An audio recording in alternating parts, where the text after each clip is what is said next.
avons des temps de méditation et de prière qui sont personnels, entre 6h, 9h, 12h, 15h.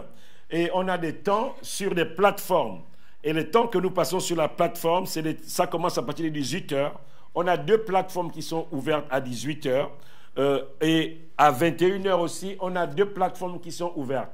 Après 18h, nous avons les plateformes de 24h et de 3h du matin.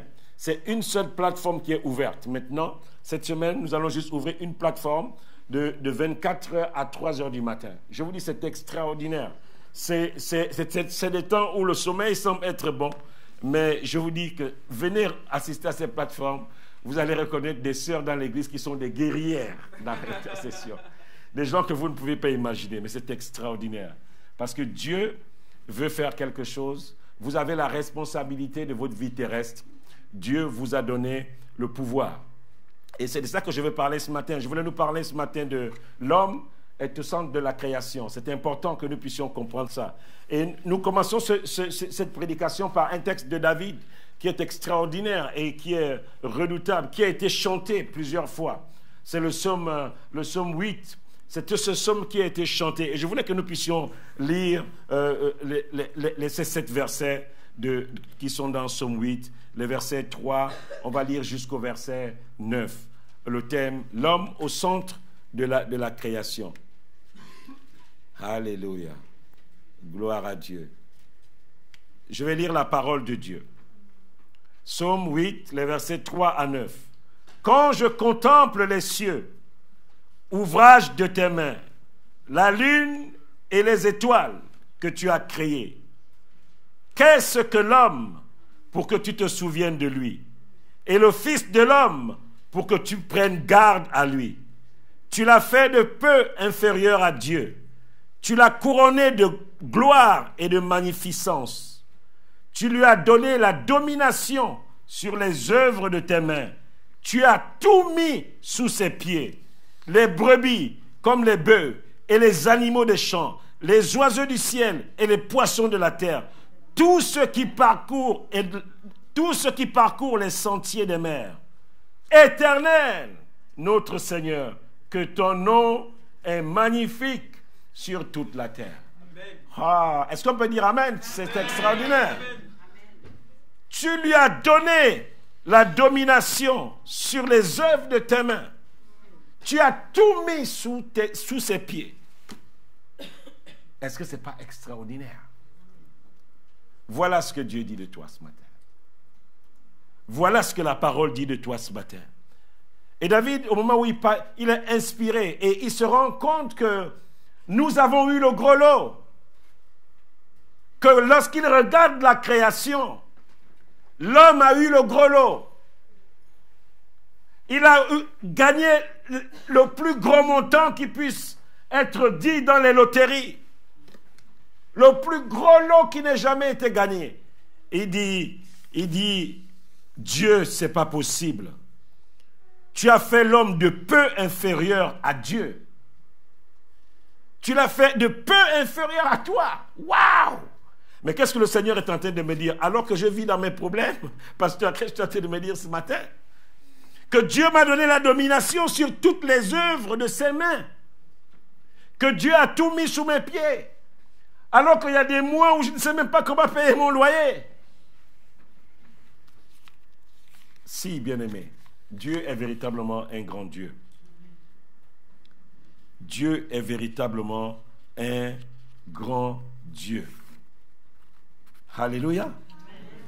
Dieu est un grand Dieu. Et c'est pour ça que lorsque Dieu a créé l'homme, Dieu l'a placé dans une position d'autorité.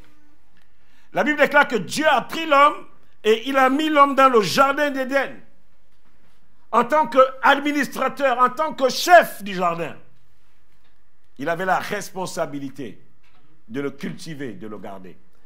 La dernière fois que j'ai parlé du jardin, je disais que ce n'est pas un potager. Quand vous voyez le jardin d'Éden, enlevez l'image de potager qui est derrière votre maison. Ce n'est pas de ça que l'on parle. On parle des territoires, on parle de zones où l'homme contrôle et dirige. Et c'est pour cela que Dieu, pendant ce temps, établit la relation verticale avec l'homme. Il descend pour parler avec l'homme.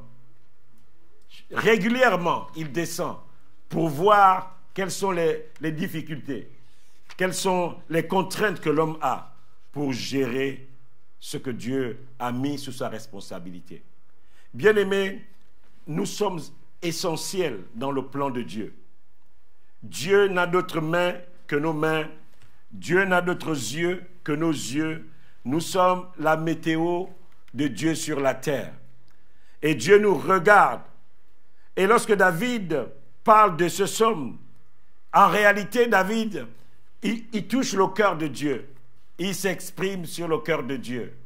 Quand je contemple les cieux, ouvrage de tes mains, Seigneur, je peux voir ton cœur. Tu as, au milieu de tout ce que tu as créé, la lune, les étoiles, tout ce que tu as créé, tu as mis quelqu'un au centre de tout ça. Et tu lui as donné un tel pouvoir que son pouvoir est de très peu inférieur au tien. Tu lui as donné tout pouvoir, toute domination sur tout ce que tu as créé. Cela nous interpelle sur le cœur de Dieu. Bien-aimé, tu n'es pas le petit voisin qu'on a écrasé. Tu n'es pas la femme adultère. Tu n'es pas un pécheur. Voici ce que Dieu dit de toi. Voici ce que Dieu dit de toi. Nous constatons que dans toute cette création, l'homme n'a pas été créé le premier. Mais Dieu lui a donné la domination. Dieu lui a donné l'autorité. Ça veut dire que l'homme a une place particulière dans le cœur de Dieu. L'homme a une place particulière dans le cœur de Dieu. Et je veux que tu puisses le comprendre ce matin. Tu as certainement été dominé parce que tu étais le dernier de ta classe et tu t'es dit non, tu ne vas jamais t'en sortir.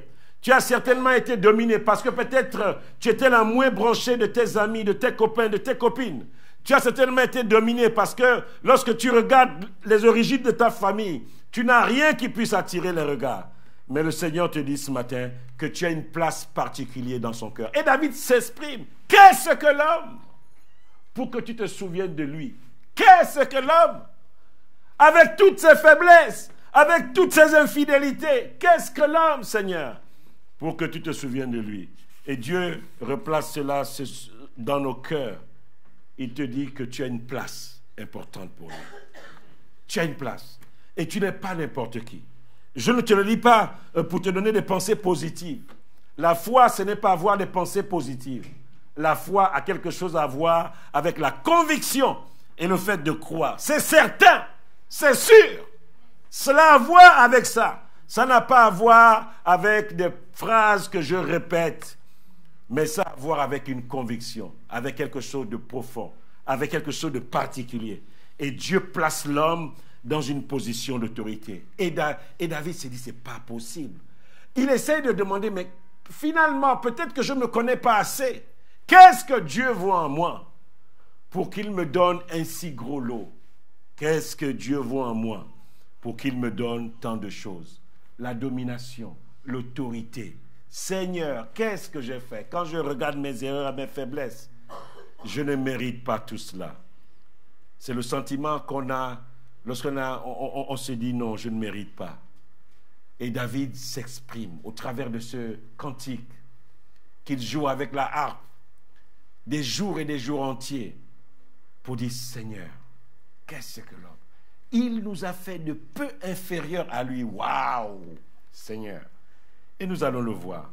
Et Dieu, dans toute son histoire avec nous, il a tout fait pour ne pas nous perdre. Il a tout fait pour ne pas te perdre. Vous savez, les hommes, lorsqu'ils veulent changer leur vie, ils vont se débarrasser de tout ce qui leur rappelle l'échec. Et souvent, ils vont même fuir, ils vont changer de pays. Et ils vont essayer de se refaire une santé ailleurs. Mais Dieu n'est pas comme ça. Dieu, lui, lorsque ça a mal tourné, il reprend la situation qui a mal tourné et il l'arrange à nouveau. Et il la remet en scène, afin de confondre les sages. Lorsque nous lisons les premiers versets de ce psaume 8, je vais vous les lire, c'est extraordinaire. Alléluia. Extraordinaire, ce n'est pas projeté, c'est inutile de... On ne va pas tout projeter, mais sinon on ne va pas s'en sortir. Alléluia. Psaume 8, les versets 1 et 2. Au chef des chantres sur la guitite, psaume de David.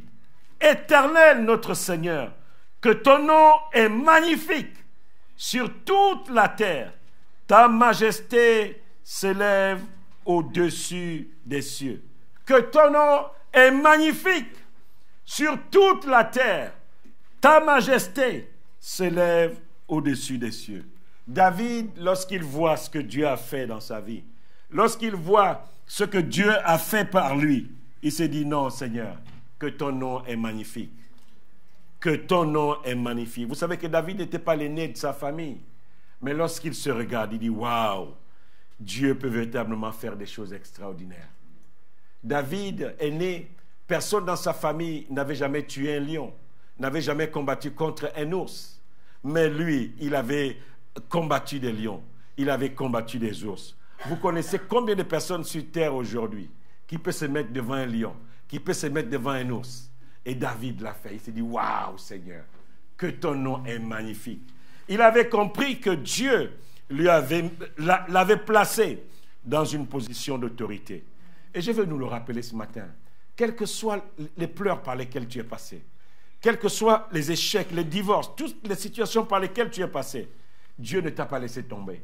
Parce que tu es au centre de ce qu'il veut faire. Tu es la matière première de Dieu pour changer l'humanité. C'est l'homme. Tu es la matière première de Dieu. Quelles que soient les situations de honte par lesquelles tu es passé, on ne t'a pas pris au sérieux parce que tu as été considéré comme un loser, un perdant. On ne t'a pas pris au sérieux. Mais je veux te dire ce matin que Dieu, lui, il n'a pas cette image-là de toi. Dieu, c'est celui qui nous guérit. Dieu, c'est celui qui nous transforme. Il nous remet dans un positionnement où notre vie reprend un fonctionnement normal. C'est ça que la Bible dit, qu'il envoie sa parole et sa parole te guérit. Sa parole te remet sur les rails et tu peux à nouveau repartir. C'est ce que le Seigneur fait. Dieu se révèle à un homme un jour. Un homme dont nous sommes les héritiers des promesses. Un homme dont les parents étaient des féticheurs, des sorciers. Et Dieu parle à cet homme dans Genèse 2, 12. On va lire les 3 premiers versets. Dieu parle à Abraham. L'Éternel dit à Abraham, va-t'en de ton pays, de ta patrie, de la maison de ton père, dans le pays que je te montrerai. Je ferai de toi une grande nation et je te bénirai.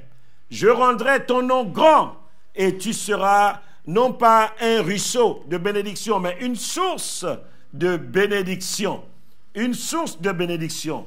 Je bénirai ceux qui te béniront et je maudirai ceux qui te maudiront. Et toutes les familles de la terre seront bénies en toi.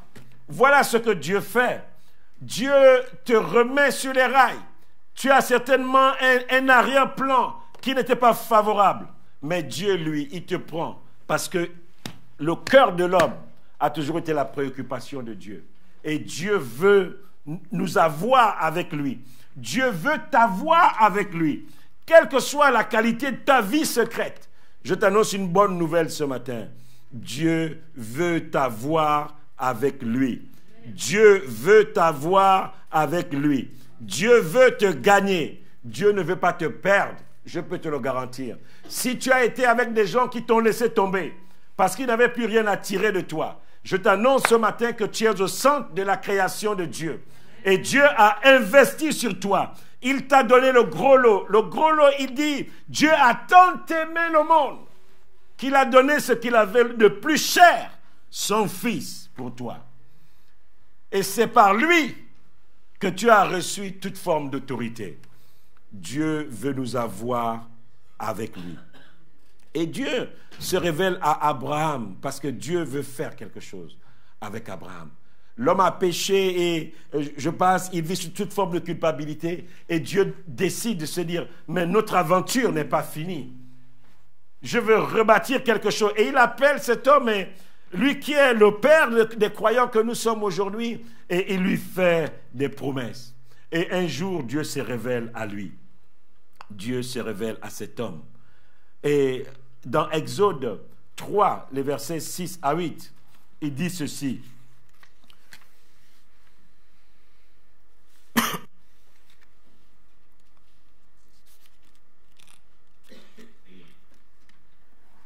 Et donc Dieu se révèle à Abraham et pour remettre quelque chose sur les rails. Parce qu'il ne veut pas laisser tomber l'homme. Et là, l'histoire de Dieu avec les hommes repart. Parce que, alors que Dieu était resté silencieux pendant longtemps, Dieu repart dans une relation avec l'homme. Et quelque chose se passe dans un pays où le peuple de Dieu est en esclavage.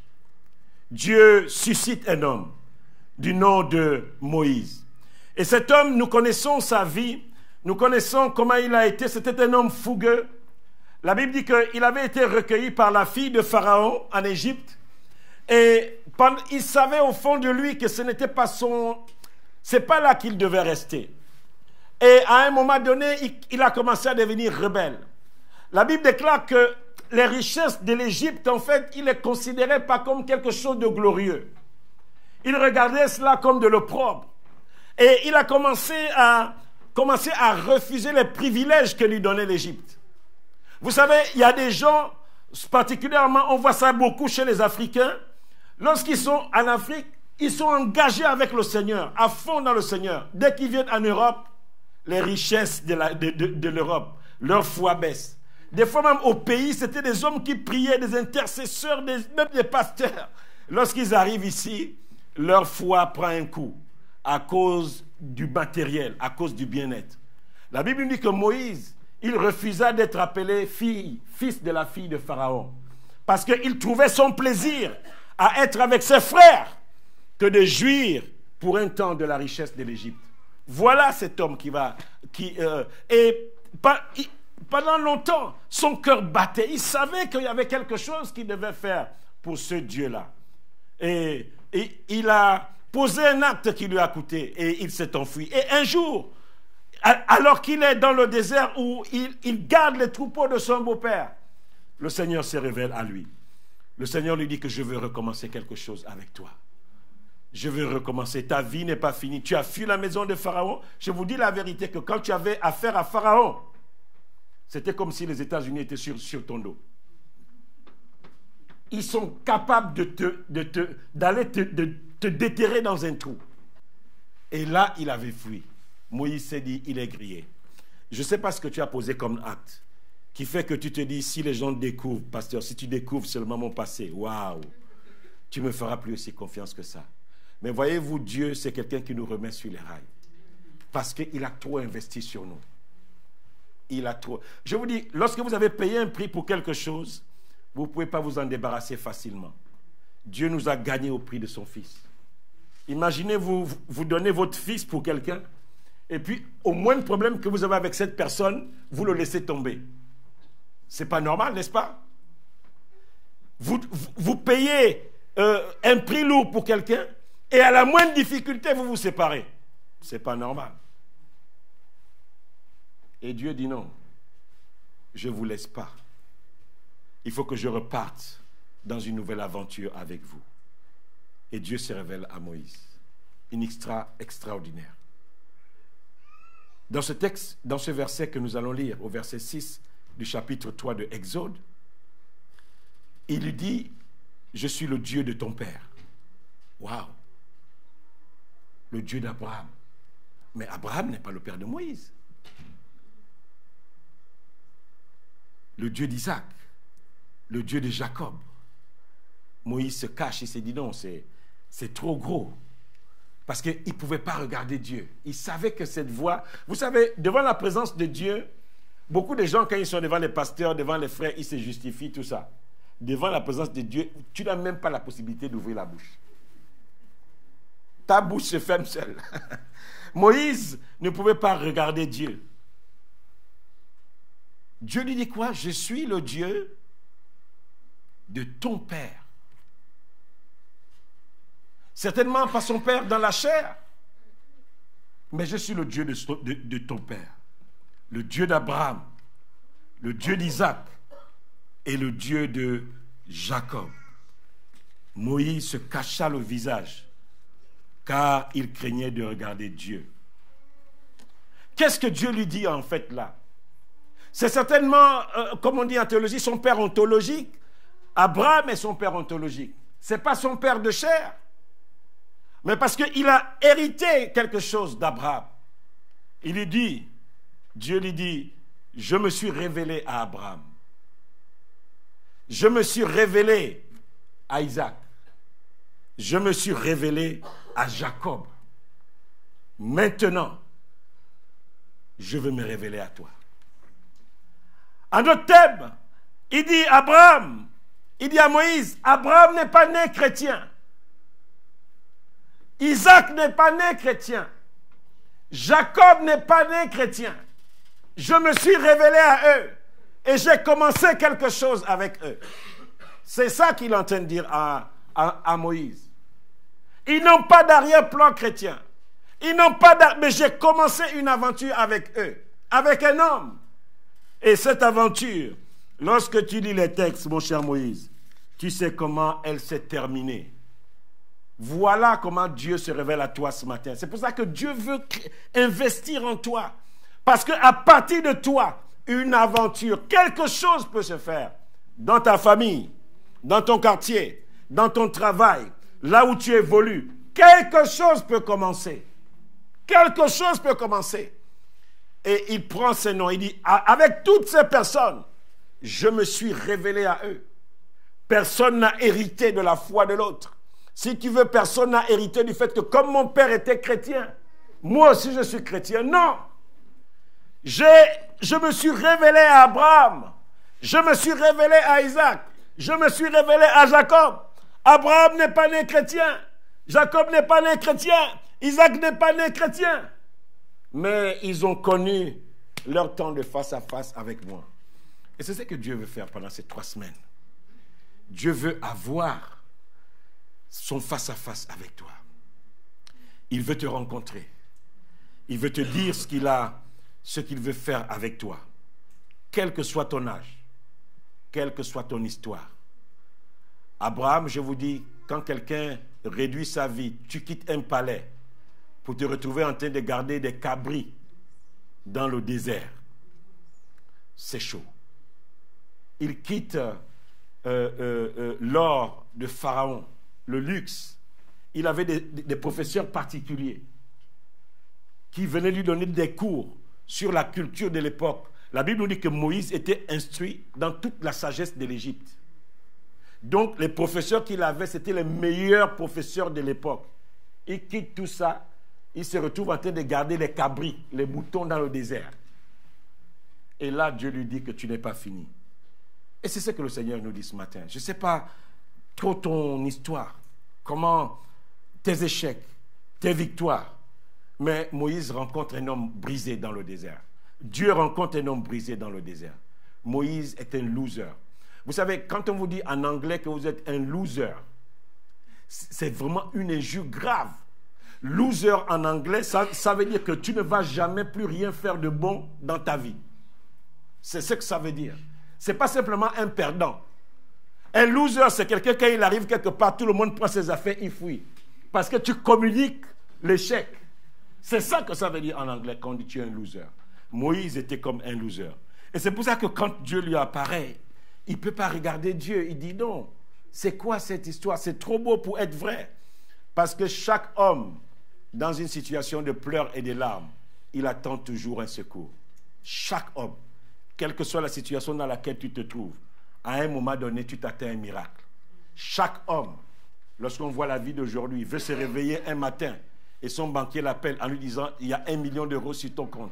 Chaque homme veut se réveiller un matin avec quelqu'un devant sa porte qui lui dit « voici, je change ta voiture, voici ta nouvelle maison ». Chaque homme a un espoir secret. Et Moïse, lorsqu'il voit cela, il se dit « c'est trop beau ». Il ne peut pas regarder Dieu. Il craignait de regarder Dieu. Et voici. Et Dieu va relancer quelque chose avec Moïse. Comme Dieu veut certainement relancer quelque chose avec toi dans cette nouvelle décennie. Et vous savez, les gens, ils aiment bien les chiffres ronds. Il y a tellement de prophéties, la décennie de ceci, la décennie de cela. Chaque année, on nous lance de nouvelles prophéties.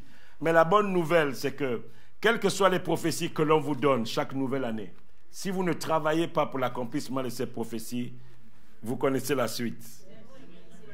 Alléluia. Rien ne va se passer. Et là, Dieu parle à Moïse. Il dit à Moïse quoi? Il dit, l'Éternel dit à Moïse, Exode 3, les versets 6 à 8, « J'ai vu la souffrance de mon peuple qui est en Égypte, et j'ai entendu les cris que lui font pousser ses oppresseurs, car je connais ses douleurs. Je suis descendu pour le délivrer de la main des Égyptiens et pour le faire monter de ce pays dans un bon et vaste pays, dans un pays où coule le lait et le miel, dans les lieux qu'habitent les Cananéens, les Héthiens, les Amoréens, etc., etc. Voici ce que Dieu dit à Moïse. J'ai vu quoi? La souffrance de mon peuple. J'ai vu leur souffrance. Et là, je t'ai équipé pour que tu fasses quelque chose. Dieu lui dit à Moïse, moi, j'ai fait ma part. Je suis descendu pour délivrer mon peuple. Mais ce que Moïse ne sait pas, c'est que le délivreur, c'est lui. C'est Moïse qui va délivrer son peuple. Vous voyez comment Dieu va commencer à utiliser un homme seul. Et il va l'amener dans la sphère des peuples, des nations. Dieu a investi sur toi. Il sait ce qu'il a mis sur toi. Mais Moïse dit, c'est pas possible, Seigneur. J'ai tué un Égyptien là-bas. Mon casier judiciaire en Égypte n'est pas vierge. Je ne peux pas repartir aussi facilement. Dieu lui dit, c'est toi qui vas faire le boulot.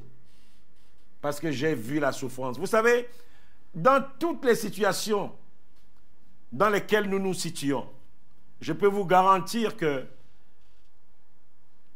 si c'est des situations de souffrance, Dieu veut faire quelque chose. Mais Dieu cherche un homme, une femme. Il cherche un homme, une femme qui soit capable de relever les défis. Dieu dit, moi j'ai vu la souffrance de mon peuple qui est en Égypte. Il dit même, j'ai entendu ses cris, les cris que lui font pousser ses oppresseurs. Je connais ses douleurs. Mais pourquoi Dieu n'agit pas? Mais Seigneur, tu connais leurs cris, tu connais leurs douleurs, tu sais qu'ils souffrent. Mais est-ce que tu as besoin de moi? Tu es tout puissant. Fais ton œuvre. Pourquoi tu as besoin de moi? Moi, je ne peux plus rentrer en Égypte. Parce que dès que j'arrive, dès qu'on me voit, je suis coincé, emprisonné. Dieu lui dit que j'ai entendu tout ça. Je suis descendu pour le délivrer de la main des Égyptiens. Parce que j'ai une meilleure promesse pour eux. Moïse ne sait pas que c'est à lui de faire le boulot.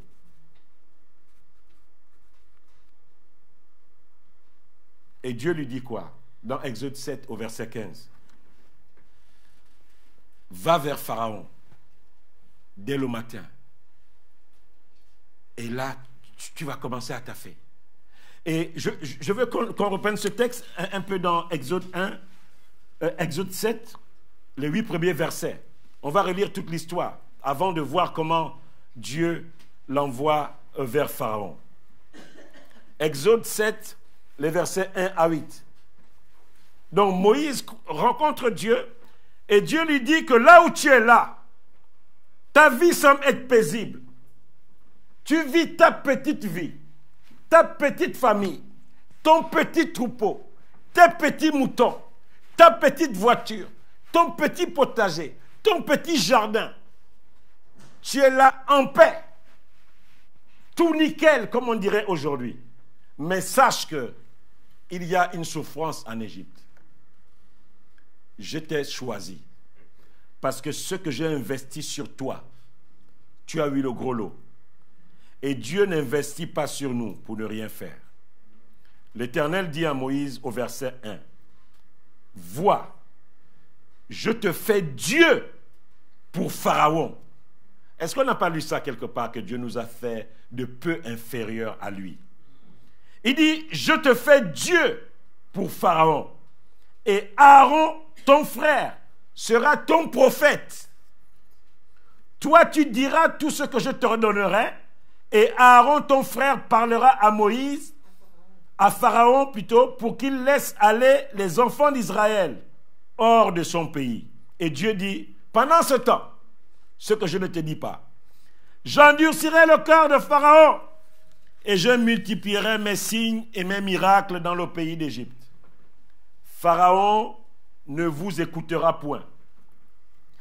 Je mettrai sur l'Égypte, je mettrai ma main sur l'Égypte, et je ferai sortir d'Égypte mes armées, mon peuple, mais les enfants d'Israël par de grands jugements. Les Égyptiens connaîtront que je suis l'Éternel lorsque j'étendrai ma main sur l'Égypte et que je ferai sortir du milieu d'eux les enfants d'Israël. Moïse et Aaron firent ce que l'Éternel leur avait ordonné et ils firent ainsi. Moïse était âgé de 80 ans et Aaron de 83 ans lorsqu'ils parlèrent pour la première fois à Pharaon. Voilà cette histoire extraordinaire. Dieu dit, moi j'ai vu une souffrance, je suis donc descendu. Les ressources sont là. Maintenant, ce que je vais faire, Moïse, toi tu te positionnes, je te mets dans un positionnement de Dieu pour Pharaon. Tu vas parler et ton frère Aaron sera ton prophète. Il parlera lui à Pharaon. Tu parles à Moïse, tu parles à Aaron et Aaron parle à Pharaon. Mais écoutez bien ce que Dieu lui dit. Dieu lui dit quoi? Je suis descendu. Ça veut dire que les ressources sont là. Les ressources sont toujours là. Mais qu'est-ce qu'il faut pour que les ressources soient fonctionnelles? Un homme. Donc le problème, ce n'est pas Dieu. J'ai vu la souffrance, je suis descendu. Dieu va même encore plus loin. Regardez le verset 4. Il dit, je ferai sortir d'Égypte quoi? Mes armées. Ici, il ne parle pas du peuple, parce qu'il y a mes armées, mon peuple, les enfants d'Israël. Il dit, je fais sortir de quoi? Mes armées. Mais Seigneur, comment les esclaves sont des armées? Donc, il ne s'agit pas du peuple ici. Il est descendu. Les ressources sont là. Mais il a besoin d'un homme. C'est pour ça que, bien aimé, Dieu a investi sur nous. Et au travers de ces temps où nous voulons nous mettre à part, Dieu veut te ramener à réaliser qui tu es. Parce que quelquefois, nos échecs, les situations de pleurs par lesquelles on est passé, les situations où on ne nous a pas considérés, toutes ces situations viennent fausser l'image que Dieu a de nous. Et c'est pour ça que David nous a repositionné ce matin. Il a dit non, Dieu nous a tout donné, il nous a trop donné, il nous a mis dans une position d'autorité, de domination. Oh Seigneur, qu'est-ce que l'homme pour que tu lui donnes tout ça? C'était à Moïse de prendre la relève. Mais Moïse avait été un homme brisé. Vous savez, quand vous êtes dans le désert, le temps ne passe pas vite. Et Moïse a appris le brisement dans le désert. Moïse a appris à dépendre de Dieu. Parce que le désert n'est pas toujours un endroit favorable. Moïse a appris à dépendre de Dieu. Et c'est pour ça que Dieu se révèle à lui. Bien-aimé, je veux encourager quelqu'un ce matin à te dire que ta vie n'est pas finie. La Bible déclare que Moïse et son frère, lorsqu'ils vont voir Pharaon, lorsque son histoire commence, il a 80 ans. 80 ans. Dans le monde d'aujourd'hui, 80 ans, tu es grillé, tu te bats, tu es déjà retraité, puisque tu as dépassé les 64 ans, l'âge pivot. Tu as déjà dépassé l'âge pivot, donc tu es en train de bouffer ta retraite. Et là, tu dis à Dieu, Seigneur, va chercher quelqu'un d'autre.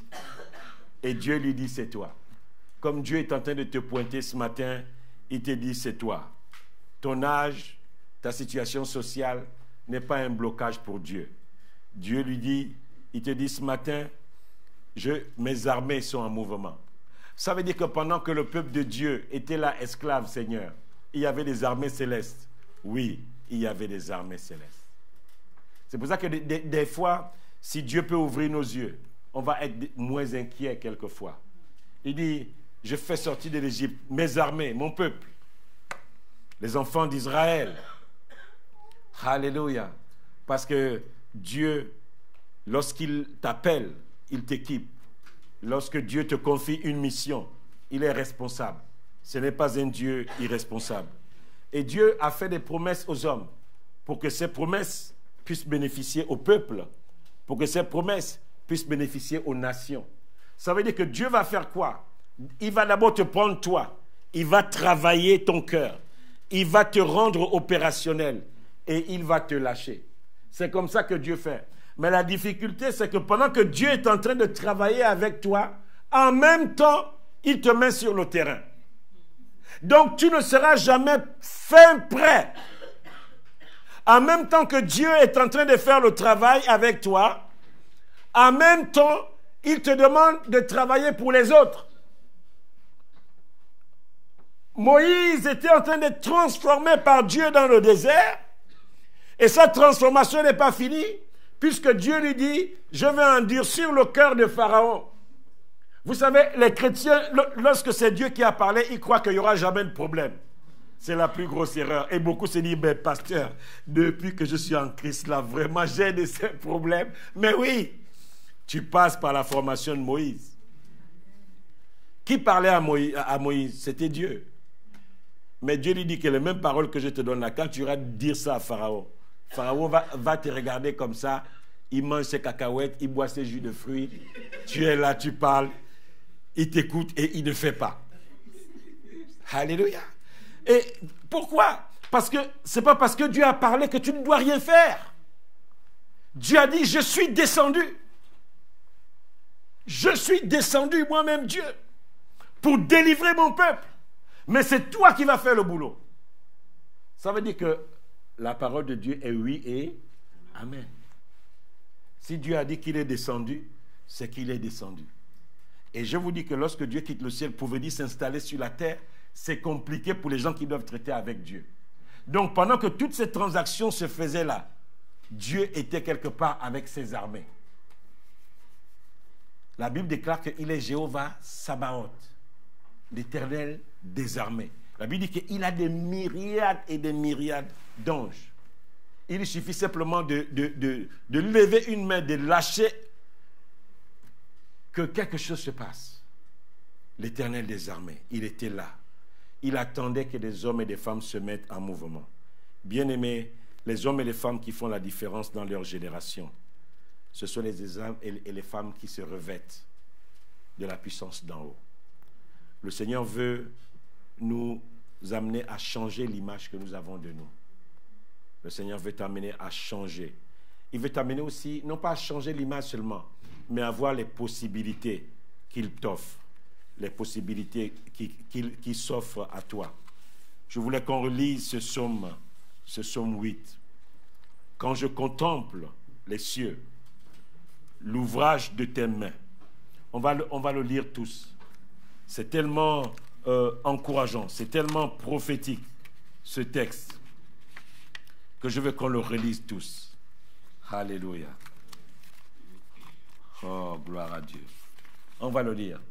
On va nous l'afficher pour qu'on le lise tous. Alléluia. C'est extraordinaire la parole de Dieu. La parole de Dieu nous rafraîchit. La parole de Dieu nous fait du bien. Alléluia. Elle te rafraîchit. Elle te fait du bien. Alléluia. Quand je contemple les cieux, l'ouvrage de tes mains, la lune, les étoiles, tout ce que tu as créé, qu'est-ce que l'homme pour que tu te souviennes de lui? Le Fils de l'homme pour que tu prennes garde à lui. Tu l'as fait de peu inférieur à Dieu. Tu l'as couronné de gloire et de magnificence. Tu lui as donné la domination sur les œuvres de tes mains. Tu as tout mis sous ses pieds. Les brebis comme les bœufs, les animaux des champs, les oiseaux du ciel et les poissons de la terre. Tous ceux qui parcourent les sentiers des mers. Éternel, quand je vois tout ça, oh notre Seigneur, que ton nom est magnifique.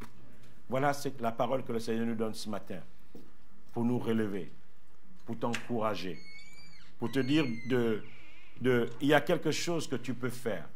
Dieu va t'équiper toi, mais ce qu'il investit en toi, ce n'est pas pour toi.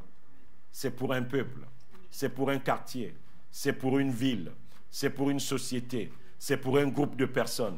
Tout ce qu'il va investir en toi, c'est pour te sortir, pour que tu ailles être une source de bénédiction.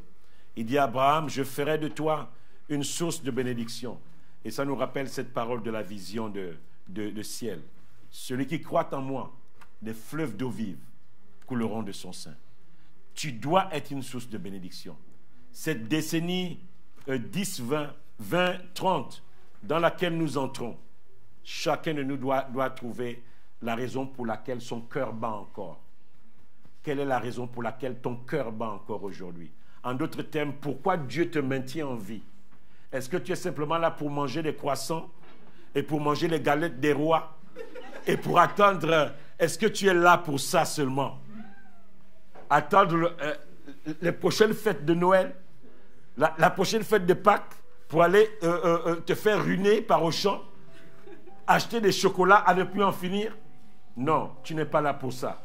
Si Dieu permet que ton cœur soit encore en vie, il y a des hommes et des femmes pour qui tu dois être une source de bénédiction. Il y a des gens qui sont en souffrance quelque part, pour qui tu es le Dieu. Il a dit que tu seras un Dieu pour Moïse et pour Pharaon. Il y a des gens pour qui Dieu t'a mis dans un positionnement de Dieu. Il y a des gens pour qui Dieu t'a mis dans une position de délivreur. Moïse était tranquille dans son désert jusqu'au jour où il a reçu la parole. Vous aussi, vous étiez tranquille dans votre petite vie jusqu'à ce matin, quand Dieu vous a révélé qu'il vous attend. Vous êtes un délivreur. Dites, je suis un délivreur.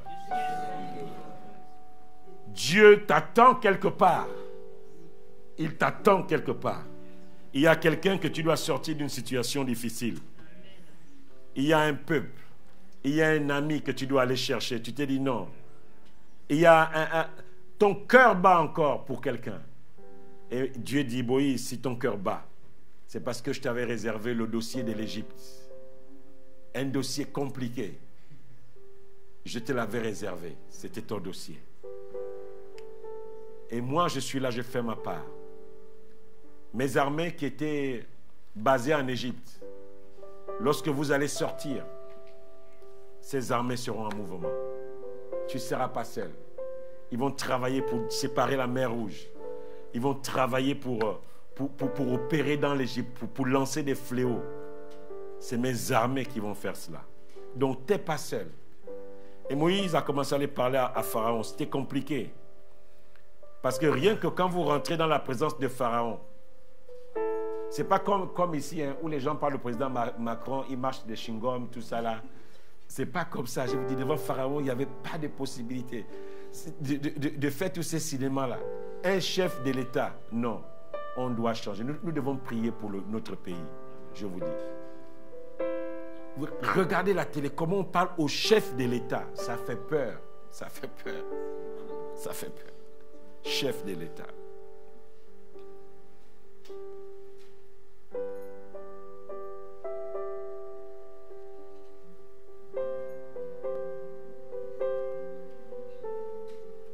Oui. Amen. Seigneur. En fait, Dieu t'équipe. Ce que le Seigneur veut faire pendant ces 3 semaines, c'est vraiment de te repositionner. Vous savez, quand on a trop pris des coups, ou quand on n'a pas pris de coups du tout, quand on n'a pas pris des coups, on croit que la vie est belle. Jusqu'au jour où on prend un gros coup et on change. Et quand on a trop pris de coups, on croit que la vie n'est pas belle. Yes. Et ce que Dieu veut faire dans ces temps de rentrée, il veut te valoriser. Il veut te redonner de la valeur. C'est pour cela qu'il te dit toutes ces belles paroles. Il dit quoi? Il t'a créé de peu inférieur à lui. Il t'a couronné de gloire et de magnificence. Il t'a donné la domination sur tout ce que Dieu lui-même a fait de ses mains. C'est à toi qu'il a donné la domination. Il a tout mis sous tes pieds. Les brebis, les bœufs. Tout ça, il a tout mis sous tes pieds. Les animaux des champs. Les Facebook, les Internet, tous ces trucs-là. Il a mis ça sous tes pieds. Ce n'est pas eux qui doivent dominer sur toi. Et il s'est dit, non Seigneur, si tu as fait ça, il n'y a pas quelqu'un qui a eu aussi gros.